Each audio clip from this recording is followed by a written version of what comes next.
Hi, everyone, and welcome back to Part 5 in our little CHP 10-year anniversary special program. Laszlo Montgomery here. Let's get right on it.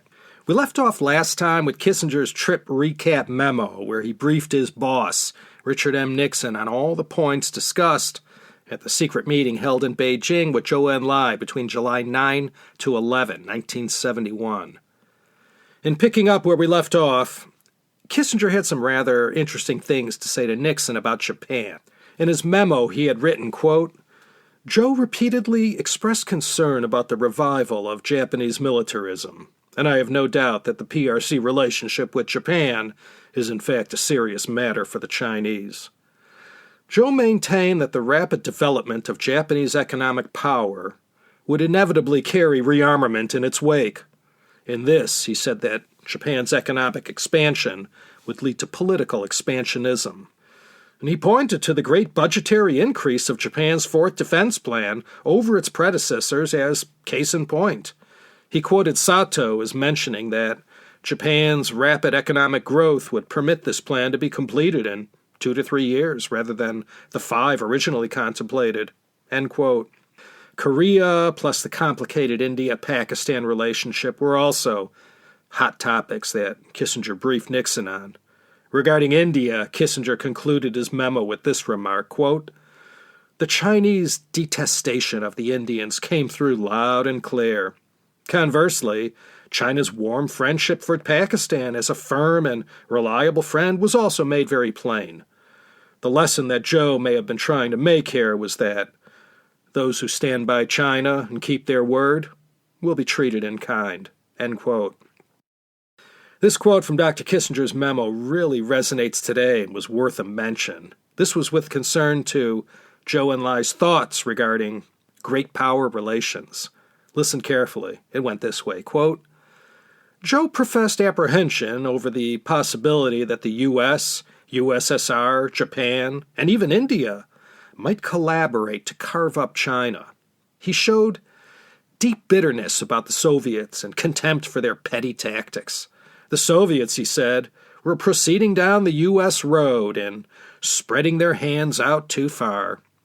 While he was confident that they would be ultimately defeated, he inferred that difficult times might be expected before this came about.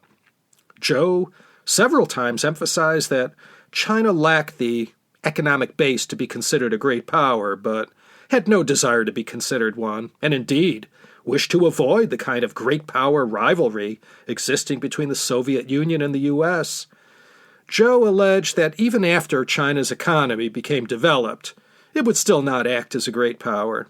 The Chinese clearly like to picture themselves as free from the vice of great power ambitions, which have only served to stir turmoil in the world and brought problems for the powers themselves. They prefer to be cast in the role of championing the less powerful and fortunate countries of the world. Their attitude towards great powers now is a mix of hostility, suspicions, and fear. This may be rather disingenuous, however, for while they profess not to envy those who are indisputably great powers, they may be making a virtue out of a necessity, and their very interest in a U.S.-China summit has them playing a great power game." End quote. How prophetic to hear those words from 1972 in this early summer of 2020. Let me just quote one more excerpt from Henry Kissinger's memo in which he tried to encapsulate the essence of the meeting and the future Nixon visit to China. Quote, "I am frank to say that this visit was a very moving experience. The historic aspects of the occasion, the warmth and dignity of the Chinese, the splendor of the Forbidden City, Chinese history and culture, the heroic stature of Zhou Enlai, and the intensity and sweep of our tasks combined to make an indelible impression on me and my colleagues. These 48 hours and my extensive discussions with Zhou in particular had all the flavor, texture, variety, and delicacy of a Chinese banquet, prepared from the long sweep of tradition and culture, meticulously cooked by hands of experience, and served in splendidly simple surroundings. Our feast consisted of many courses, some sweet, and some sour, all interrelated and forming a coherent whole. It was a total experience, and one went away, as after all good Chinese meals, very satisfied, but not at all satiated. We have laid the groundwork for you and Mao to turn a page in history, but we should have no illusions about the future. Profound differences and years of isolation yawn between us and the Chinese. They will be tough before and during the summit on the question of Taiwan and other major issues, and they will prove implacable foes if our relations turn sour. My assessment of these people is that they are deeply ideological, close to fanatic in the intensity of their beliefs. At the same time, they display an inward security that allows them, within the framework of their principles, to be meticulous and reliable in dealing with others. Furthermore, the process we have now started will send enormous shockwaves around the world. It may panic the Soviet Union into sharp hostility. It could shake Japan loose from its heavily American moorings. It will cause a violent upheaval in Taiwan. It will have a major impact on our other Asian allies, such as Korea and Thailand. It will increase the already substantial hostility in India. Some quarters may seek to sabotage the summit over the coming months. However, we were well aware of these risks when we embarked on this course. We were aware, too, that the alternative was unacceptable continued isolation from one quarter of the world's most talented people and a country rich in past achievements and future potential. With Japan, our task will be to make clear that we are not shifting our allegiance in Asia from her to China. On Taiwan, we can hope for little more than damage limitation by reaffirming our diplomatic relations and mutual defense treaty, even while it becomes evident that we foresee a political evolution over the coming years. With our other Asian allies, we will need to stress both our continued bonds and our hopes that reconciliation between us and the Chinese will serve the cause of regional peace. And in India, after the initial shock, our China moves might produce a more healthy relationship. For Asia and for the world, we need to demonstrate that we are enlarging the scope of our diplomacy in a way that, far from harming the interests of other countries, should instead prove helpful to them. Our dealings with both the Chinese and others will require reliability, precision, and finesse. If we can master this process, we will have made a revolution." End quote.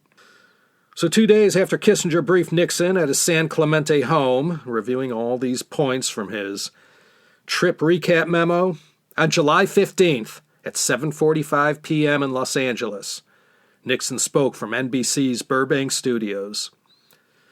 He gave a 7-minute address to discuss with the American people, quote, "a major development in our efforts to build a lasting peace in the world." He laid it all out to the American people, and to say it was a bombshell of a story was quite an understatement. You can imagine how the Russians felt about all this. None of it was good for them, and they felt the pressure immediately. Suddenly, after months and months of obfuscating, a date was set for a Nixon-Brezhnev summit in May 1972.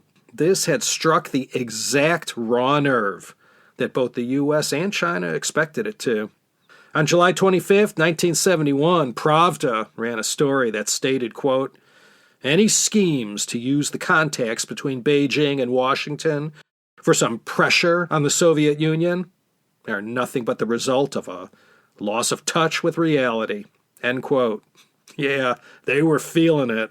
Nonetheless, not even a week later, in an article in the party rag, Hongqi magazine, the CCP stated that the whole reasoning behind this meeting with the U.S. was that China had to ally itself with its, quote, secondary enemy, the United States, in order to, quote, isolate and strike at its primary enemy, the Soviet Union.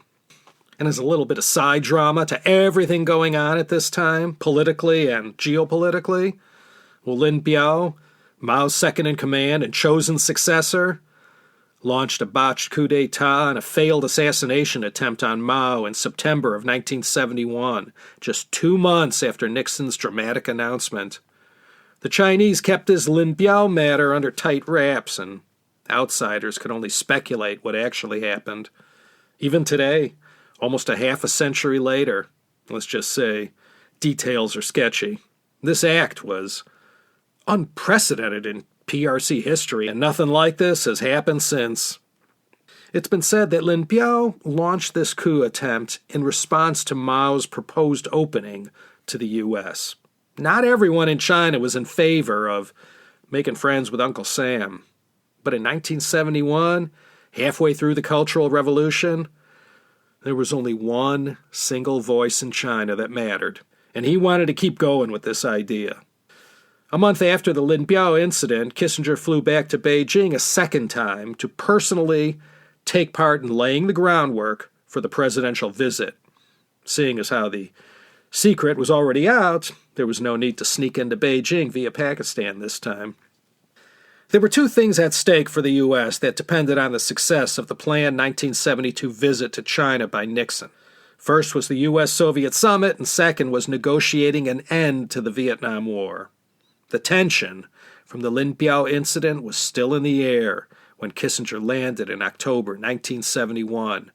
The communique that contained all the details both sides needed to agree on, it still wasn't finalized. And putting this all-important document to bed was the main reason for Kissinger's second trip, not to mention the whole visit of Nixon to China. It had to get done, but they were already pretty close.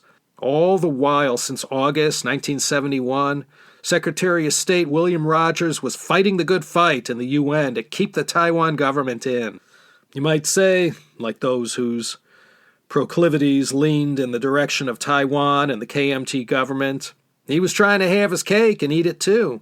On the one hand, giving in to the reality that there was too much momentum in the normalization process with the PRC and allowing that government to take over the China seat at the UN. But on the other hand, in 1971, the memories of the Flying Tigers and the whole gamut of goodwill that had been built up between Jiang and the Americans going back to the 1920s, it was too hard to let go, no matter how you sliced it. The U.S. was cutting Taiwan loose. Rogers and plenty of others, George Herbert Walker Bush as well, our 41st president, they tried so hard to hang on to their friends. The U.S. negotiators fought to the very end to give Taiwan the best deal possible, which, as it turned out, didn't amount to much. Where Taiwan was concerned at this moment in history, Zhou Enlai was in the driver's seat. Nixon surely knew as early as 1968 or 69 it was going to all boil down to this in the end, and that it did. A lot of politicians, not to mention plenty of American people, were devastated to watch this happen. Kissinger held immensely substantive talks with Zhou during this second tete-a-tete that transpired between October 20th and 26th, 1971. During the initial meeting, held in the late afternoon of October 20th, Zhou, once again, invited Kissinger to speak first. And Kissinger used this opportunity to present the general position of the United States with regard to the matter of restoring relations. And once again, these words still resonate in these present cantankerous times. He said, quote, "We are, of course, aware that our two countries represent different philosophical views. We recognize also, as the Prime Minister so eloquently pointed out to a visiting journalist, that the People's Republic does not trade in principles, and neither do we. Nevertheless, we believe that the People's Republic and the United States have many congruent interests. It is no accident that our two countries have such a long history of friendship. We believe that peace in Asia and peace in the world requires your full participation. We will not participate in arrangements that affect your interest without involving you. We do not accept the proposition that one country can speak for all socialist countries. We believe there is really but one issue that divides us, which is in itself the product of history. If we can take account of each other's concerns on this problem, if we can agree on both a general direction and a process of resolution, as I think we can, then there will remain no fundamental obstacle to our relations. This is the attitude that determines President Nixon's actions. Mr. Prime Minister, when we met in July, you said that the announcement of President Nixon's visit to China would shake the world. Well, the world has been shaken. Our two countries have set in motion new currents, and for many nations, a whole new set of considerations arises when they conduct foreign policy. We have started a revolution in world affairs. But as you, Mr. Prime Minister, know better than we, it is the essence of any revolution that for a while the old coexists with the new. And I think we must sort out those questions which can be solved immediately, those which can be agreed in principle but take time to implement, and those that must be left to longer processes." End quote. Having already aired their most overriding concerns and having already laid the groundwork in the secret July visit, this second meeting was much more specific in what was to be agreed upon once Nixon flew into town, a date for which had not yet been nailed down. In his opening remarks, Kissinger added, quote, "The major issues, of course, are those we discussed last time, of which we understand and recognize that the most important for you is the issue of Taiwan. In addition, we discussed Indochina, relations with other countries such as the Soviet Union and Japan, South Asia, especially the India-Pakistan dispute, which we believe is taking very ominous turns, Korea, and some issues on arms control. We could shape an agenda for the President's visit, reach mutual understandings on what we might agree to say and do, and perhaps begin shaping the outlines of a communique." End quote. The next morning, October 21st, the talks continued at the Great Hall of the People. Mao and Nixon had both been briefed on the initial meeting and the content of the discussions. After laying out the broad strokes, now came the moment to work out the details, where the devil often dwells. With the main topics slated for the morning being Nixon's visit, Taiwan, and Japan, it was sure not to be a lighthearted chat. The start date for Nixon's visit was agreed to be February 21st, 4 months to the date that they were having this discussion. Specific details regarding whether the Nixon visit would last 5 or 7 days remained. Kissinger first warned Zhou Enlai that this presidential visit, well, China was going to get an adult dosage of all the hoopla and everything that entails a U.S. presidential visit, all the complex technical details, matters of communications, security, protocol, and everything that was going to happen to get the whole shebang televised and recorded for posterity and broadcast all over the world. China, 1971, was a far cry from what it is today. And for the main event, the meeting between Nixon and Mao, careful attention was paid to this matter as both sides knew how important that handshake, photo op, and discussion was going to be. A lot was riding on that moment when it came, and no detail could be left unconsidered. They agreed that the meeting should be early, on the second or third day. Kissinger didn't know it yet, but whether this climactic moment happened or not depended entirely on the health of Mao. By 1971, Mao was suffering from a whole heck of a lot of physical maladies, and no one could say with any degree of certainty when Mao would be in the condition to meet Nixon, or if he'd even be alive when the time came. The Chinese talked as if this was no problem, but Mao's condition was never a sure thing from day to day. There was nothing Zhou Enlai or anyone could do except put on their best face and adopt a wait-and-see attitude. These discussions between Kissinger and Zhou contained all the substance. Over these 5 days in October, these two men, both very good at their jobs, hammered out the final details that both leaders, Nixon and Mao, would later give their assent to. Every one of these momentous topics, all of such profound regional and global importance, well, Zhou and Kissinger expounded on all the possible merits of their respective positions, and both sides debated each point down to the minutest detail. The objective was to nail down this communique.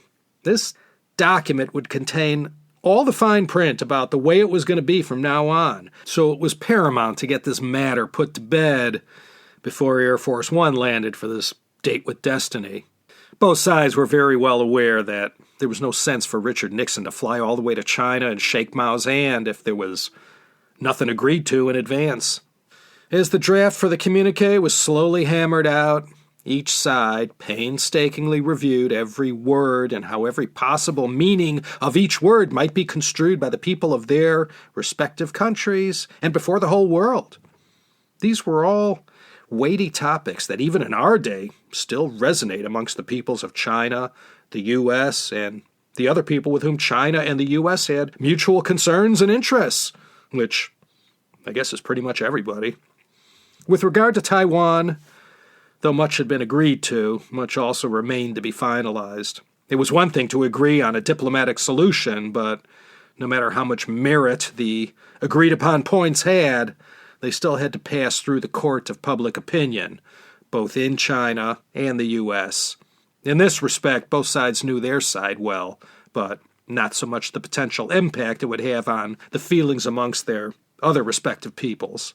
They knew how to play to their crowd. Zhou Enlai knew what the Chinese people wanted to hear. Let me quote from the transcripts how deftly Henry Kissinger was able to put it. Quote, "I believe also that the formulations with respect to Taiwan go further than it would be possible for us to say on this visit. So what I would like to propose to the Prime Minister is the following. I believe that if this communique were published in this form, the impact on the United States would be exactly the opposite of what you intend. All of those who have sought improved relations with the People's Republic will be discredited because it will be said that the President came 12,000 miles in order to be asked to sign a document containing the sharpest possible formulations against United States policy. There must be some way of expressing your principles which also maintains the self-respect of the American leaders. This problem is less acute in the section on general principles, in which there are only 2 or 3 sentences that can be considered offensive, but it is acute in the specifics. One other point. It isn't possible to refer to understandings in a public communique. We'll be spending the next 2 years explaining what the understandings were. With respect to our understandings, you have to rely on us to be far-sighted. It is not in our interest to try to trick you. And if we try to trick you, you'll find out very quickly, and everything we are trying to do will be destroyed. We do not have to settle our differences. Indeed, we cannot on this visit, or maybe ever. But we do have to indicate that the visit marked some significant new beginning. Or why else is it taking place? We must be able to answer the question of exactly what was accomplished, and what was accomplished cannot be only things that we must do in response to Chinese demands. There are many forces on the right, and curiously enough, also on the pro-Soviet left and the pro-India liberal side, who would like nothing better than if this visit can end without any tangible progress, either in mood or in content." End quote. If you're wondering, gee, everything seemed to be going so well, what happened that made Henry Kissinger give such a pitch to Zhou Enlai? Well, in the middle of the discussions, with both sides believing the communique was almost a done deal, Mao had second thoughts. Mao told Zhou he had to make sure the communique spelled out China's position with regard to communist orthodoxy and all that that meant. And he said he wasn't backing down from this, and the Americans were welcome to state their view as they chose. These were Mao's principles, and seeing that the communique didn't contain any wording that attested to this, well, he strongly disparaged the document, and everyone on the Chinese side had to scramble to make it more in line with something you'd expect Chairman Mao to say. One of Mao's most basic principles was that peace could emerge only out of struggle, not as an end in itself. Henry Kissinger later said of Mao's sudden change of heart, quote, "He put forward a draft communique that stated the Chinese position in uncompromising language.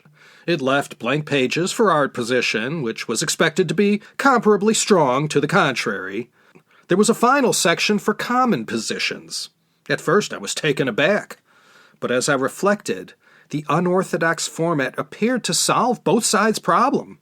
Each could reaffirm its fundamental convictions, which would reassure domestic audiences and uneasy allies. The differences had been known for decades. The contrast would highlight the agreements being reached, and the positive conclusions would be far more credible." End quote. So with Mao placated on this point, they all dodged a bullet, so to speak. And with that, let's close up shop, roll down the shutters, lock the gate for now. Next episode, we'll finish up Kissinger's October visit. If you made it this far, and I don't see why you wouldn't, thanks for listening. This is Laszlo Montgomery signing off from Los Angeles, California, hoping against hope that you will drop everything you're doing when the time comes and join me next time for another exciting episode of the China History Podcast, a 10-year anniversary edition, if I do say so myself. Take care, everyone.